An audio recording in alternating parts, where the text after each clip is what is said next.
नमस्कार, मैं हूं आशीष चित्रांशी और आप देख रहे हैं the news launcher. Mid day मुद्दा विद अशोक वानखेड़े। और आज सबसे महत्वपूर्ण है ट्रंप का वो दांव जिसकी वजह से शेयर मार्केट में थोड़ी सुधार है। क्रूड ऑयल के दाम थोड़े नीचे जा रहे हैं। ये दांव क्यों चला ट्रंप ने? क्या ट्रंप अब सेफ एग्जिट चाहते हैं युद्ध से? युद्ध से इज्जत बचाकर भागना चाहते हैं? और दुनिया में जो थू-थू फजीहत हो रही है, ट्रंप के जो साथी हैं वो भी अब नाराज हो रहे हैं, क्योंकि अब पूरी दुनिया की इकोनॉमी इस वॉर की वजह से खतरे में है। पूरी दुनिया की अर्थव्यवस्था, वो चाहे पश्चिम हो और चाहे ग्लोबल साउथ, किसी की इकोनॉमी अब सेफ नहीं है। क्योंकि क्रूड अगर ऊपर गया तो इन्फ्लेशन आना ही आना है। दुनिया फिर से एक बार 2008 से बड़ी मंदी की तरफ न जो है चली जाए, ये खतरा है। वो दबाव, लेकिन उस दबाव से उबरने के लिए फिर से वही जो है ऊल जलूल की बकवास करके इससे सिर्फ 2-4 घंटे की या 1 दिन की या 2 दिन की आप रिकवरी कर सकते हो। इससे परमानेंट रिकवरी होने वाली नहीं है। उल्टा ईरान ने आपको और बेइज्जत कर दिया। क्या हुआ है पूरा? दरअसल इज्जत बचा करके इस बहाने 2 टारगेट था ट्रंप का कि एक स्टेटमेंट देंगे।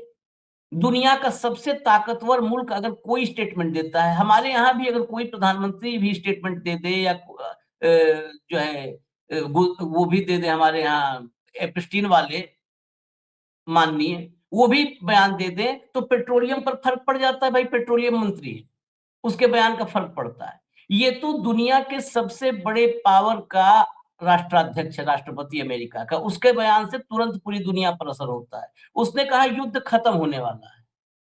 युद्ध खत्म होने वाला है जैसे ही सुना सबने, मार्केट करेक्शन करने लगा, सुधार करने लगा, मार्केट ऊपर जाने लगा, क्रूड ऑयल के दाम नीचे आने लगे। लेकिन तभी ईरान ने कहा कि ना, तुम ऐसे कैसे चले जाओगे, युद्ध हम खत्म करेंगे। और फिर पकड़ के ट्रंप को घसीट लिया युद्ध में कि तुम ऐसे जा नहीं पाओगे इज्जत बचा करके। इसी बीच बड़बोलापन भारी पड़ गया और कहा हम चीन को गिफ्ट करने वाले हैं कुछ। क्या गिफ्ट? बेसिकली वो चिढ़ाना था कि हम होर्मुज वगैरह सब कब्जा कर लेंगे, होर्मुज पर हमारा राज चलेगा, चीन जो बड़ा कंफर्ट जोन में है उसको हम गिफ्ट करने वाले हैं कुछ। ये होर्मुज पर चीन को चिढ़ाने की कोशिश थी। जब होर्मुज पर चीन को चिढ़ा रहे थे, उसी वक्त आईआरजीसी की तरफ से एक और संकेत आया जो और खतरनाक है। बाब अल मंदेब, जैसे होर्मुज है, होर्मुज जितना उसमें ट्रैफिक नहीं है, लेकिन बाब अल मंदेब भी बहुत महत्वपूर्ण है। अभी नक्शे में आप देखिएगा, मैप में, इसको भी बंद करने की तैयारी में है ईरान। अब इसको बंद कर दिया तो और कई देश फंस जाएंगे। लाइए जरा भाव को लाइए थोड़ा सा, इसमें कुछ तकनीकी मसले भी हैं और बाकी लफाजी भी है ट्रंप की। स्वागत है भाव। लाइए पहली हेडलाइन लाइए, एक एक करके बाहर से भीतर तक खबर को समझने की कोशिश करते हैं। डोनाल्ड ट्रंप का बड़ा दावा, ईरान युद्ध खत्म होने के करीब, तेल की कीमतों में आई भारी गिरावट। चलिए जरा आगे इसके भीतर चलिए खबर के। भारी गिरावट नहीं आई है, लिख दिया भारी गिरावट इन लोगों ने, भारी गिरावट नहीं आई है, अभी नीचे जाना शुरू हुआ था लेकिन फिर आगे चेंज होने लगा मामला। ट्रंप ने फ्लोरिडा में अपनी प्रेस कॉन्फ्रेंस के दौरान बड़े ही विश्वास के साथ कहा कि हम इस लंबी लड़ाई को खत्म करने के बहुत करीब पहुंच चुके हैं। उनकी इस सकारात्मक टिप्पणी के तुरंत बाद अंतरराष्ट्रीय बाजार में कच्चे तेल की कीमतों में एक बड़ी और राहत भरी गिरावट दर्ज की गई।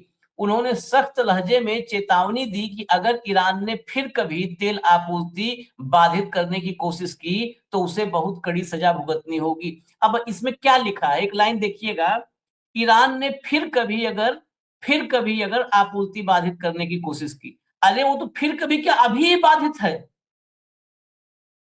इस आदमी को इतना नॉनसेंस धरती पर नहीं देखा।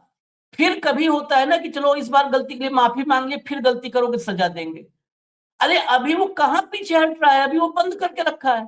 आओ वहां से निकलो, तो कर रहा है, आओ निकलो जरा।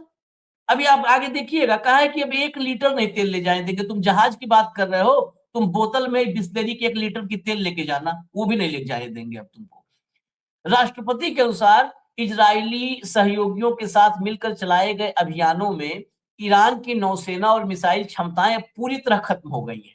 ये बात हम सुन रहे हैं पिछले 1 हफ्ते से, इसीलिए मैं इसको एक-एक लाइन आपको पढ़ा रहा हूं कि आप रिकॉल करिए। 1 हफ्ते पहले इसने कहा था कि सब खत्म हो गया है, आज भी वही कह रहे थे। 1 हफ्ते से क्या झक मार रहा है वो मिडिल ईस्ट में। ईरान की नौसेना और मिसाइल क्षमताएं पूरी तरह खत्म हो गई हैं। उन्होंने दावा किया कि अब तक ईरान के 46 जहाजों को समुद्र की गहराई में डुबो दिया गया है। इसका भी स्क्रिप्ट राइटर लग रहा है यहीं से गया है, हमारे मेवा तीर्थ से। और उनके कई आतंकवादी नेता भी मारे जा चुके हैं। अमेरिकी सेना ने बहुत ही रणनीतिक तरीके से महत्वपूर्ण लक्ष्यों को निशाना बनाया और जिससे दुश्मन की सैन्य कमर अब पूरी तरह टूट चुकी है। चलिए, कमर ही तो चेक करना है किसकी टूट रही है। दिखाइए, अगले लाइए, आगे बढ़िए, आगे बढ़िए। सारी लड़ाई इस दुनिया में अभी सीना की और कमर की हो चुकी है। सीना कितना चौड़ा और कमर किसकी टूटेगी। सुनवा दीजिए इनको पूरी तरह से। Now everybody understands it. Together with our Israeli partners, we're crushing the enemy in an overwhelming display of technical skill and military force. Iran's drone and missile capability is being utterly demolished. The Navy is gone. It's all lying at the bottom of the ocean. 46 ships. Can you believe it? In fact, I got a little upset with our people. I said, what quality of ship? Excellent, sir. Top of the line. I said, why did we just capture the ship? We could have used it. Why did we sink them? They said, it's more fun to sink them. I said, they like sinking them better. They say it's safer to sink them. I guess it's probably true. Jay? Yeah, please. Thank you. Mr. President, you've said the war is, quote, very complete, but your defense secretary says this is just the beginning. So which is it, and how long should Americans be prepared Well, I think for you could this war say to it last both. for? It's the beginning. It's the beginning of building a new country, but they have no Navy, they have no Air Force, they have no anti-aircraft equipment. It's all been blown up. They have no radar, they have no telecommunications, and they have no leadership. It's all gone.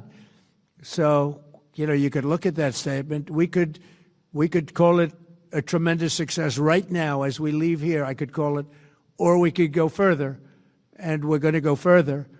But the situation was very quickly approaching the point of no return, and the United States found it intolerable, in my opinion, based on what Steve and Jared and Pete and others were telling me, Marco, so involved, that I thought that they were going to attack us. I thought they would, if we didn't do this at the time we did it, I think they had in mind to attack us. And No, I don't want to brag, but they've said this about a lot of things. No other president could do some of this shit I'm doing. No other president. The things I'm doing, nobody else was going to do it. They say it all the time, sir, could you do this? You're the only one can do it. ये जो आखिर में बोला Trump ने, यही सच बोला है। आखिर में पूरा आपने सुना कि 46, अब उनके पास कुछ नहीं बचा है, सब मैंने खत्म कर दिया, air force, navy, radar, communication, leader सब खत्म कर दिया। लेकिन आखिर में जो बोला वो सबसे सही बोला। कहा, मैं डींगे नहीं मारना चाहता, लेकिन कोई दूसरा प्रेसिडेंट वो सिट नहीं कर सकता जो मैं कर रहा हूं। ये सही बोला उसने। बस दुनिया में कोई मतलब इतना गंध नहीं फैला सकता जितना, और खुद कह रहा है और लोग ठहाके मार रहे हैं। ये अमेरिका का दुर्भाग्य है। चलिए, खैर अगली हेडलाइन पर आइए। यहां तक तो अभी ट्रंप हैं, ट्रंप। अब देखिए, ट्रंप के आगे चलते हैं। अमेरिका नहीं, हम तय करेंगे कब खत्म होगी जंग। ट्रंप के दावे पर फायर ईरान, दे दिया जवाब। अगली हेडलाइन। होर्मुज से 1 लीटर तेल नहीं जाएगा।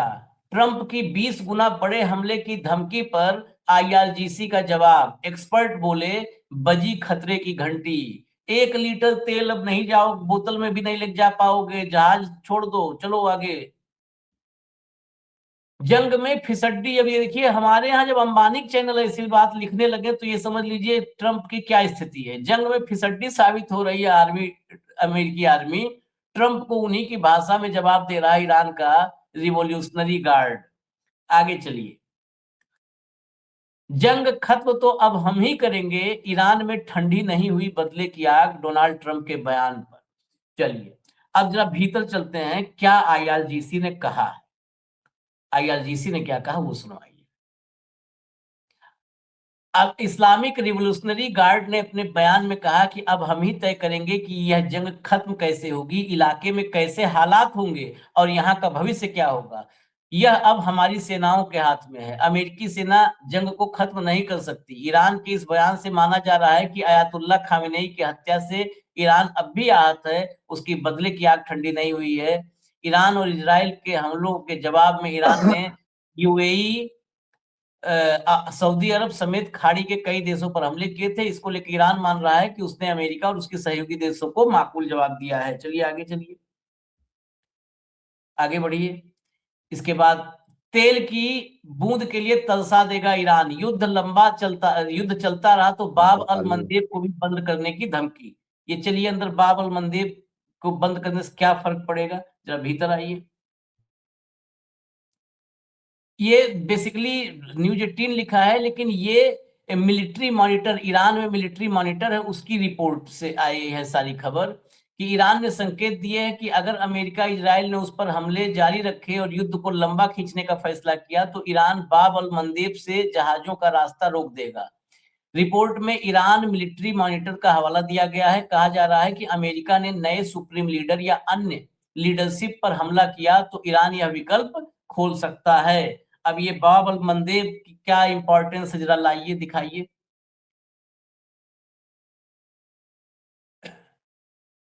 ये अच्छा चलिए, ये इसमें एक और आ गई है खबर।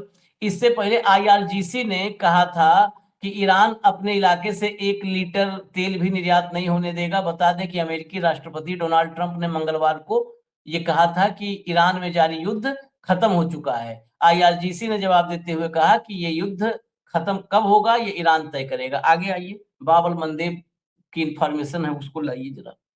हाँ, बाब अल मंदेब ये जो है एक सकरा और रणनीतिक रूप से अहम जलमार्ग है जो रेड सी, लाल सागर को अदन की खाड़ी से जोड़ता है। यह स्वेज नहर के माध्यम से भूमध्य सागर और हिंद महासागर के बीच एक अहम समुद्री लिंक है। बाब अल मंदेब अरब पेनिनसुला पर यमन और हॉर्न ऑफ अफ्रीका में जिबूती, ये जिबूती बहुत महत्वपूर्ण बेस है अमेरिका के लिए, वेस्टर्न कंट्रीज के लिए जिबूती बहुत, 2 बेस बहुत महत्वपूर्ण है, एक डिएगो गार्सिया और दूसरा जिबूती। ये जिबूती और यमन इसके बीच में स्थित है और यह दुनिया का सबसे महत्वपूर्ण शिपिंग चोक पॉइंट्स में से एक के रूप में काम करता है। नक्शा दिखाइए, मैप लाइए। मैप में इसको देखिए आप, ये बाब अल मंदेब, ये देखिए आप, ये जो बीच में घेर गोला दिख रहा है, बहुत पतला सा गर्दन है, जैसे जल डमरू मध्य इसे कहते हैं। पहले भी क्लियर किया हूं कि दोनों तरफ चौड़ा है और डमरू के बीच के जैसे सेंट्रल पॉइंट जैसे मध्य में जो डमरू के होता है वैसे ही पतला सा देखिए, यही है बाब अल मंदेब। इसके दाहिने तरफ देखिए तो रेड सी लिखा हुआ है, घेरा हुआ है लाल रंग से रेड सी, और इधर गल्फ ऑफ अदन, अदन की खाड़ी जो है ये इधर है, और इसी पर जो है या कब्जा करने का मतलब बंद करने की धमकी दे रहा है। अगर ये बंद हुआ तो हिंद महासागर और भूमध्य सागर का संपर्क भी टूट सकता है, और ये जो है चोक पॉइंट बहुत महत्वपूर्ण बताया जा रहा है। अब इसका ट्रैफिक वगैरह कितना है इससे और कितना फर्क पड़ेगा, इस पर अभी और थोड़ा डिटेल निकालने की जरूरत है, लेकिन इससे वेस्टर्न वर्ल्ड को, पश्चिम को ज्यादा झटका लगेगा इससे। चलिए अब इसको हटा दीजिए इसको। अब भावुक पास चल रहे हैं, फिर हम अभी और चीजें दिखाना है। हालांकि 1 मिनट रुकते हैं भावुक, जरा कुछ सुनवा दें ईरान की तरफ से, क्योंकि ट्रंप को सुन लिया गया है तो ईरान को भी सुनना जरूरी है। भैया जरा सुनवाना शुरू करिए एक एक करके।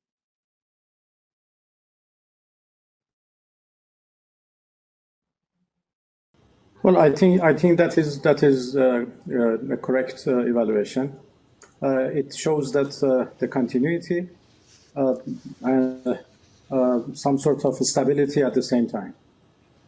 And since his selection, has he or anyone in your leadership had any contact with U.S. officials. Is that something that he is open to talk about negotiations or a ceasefire? Well, first of all, it's too soon, for him to make any comment.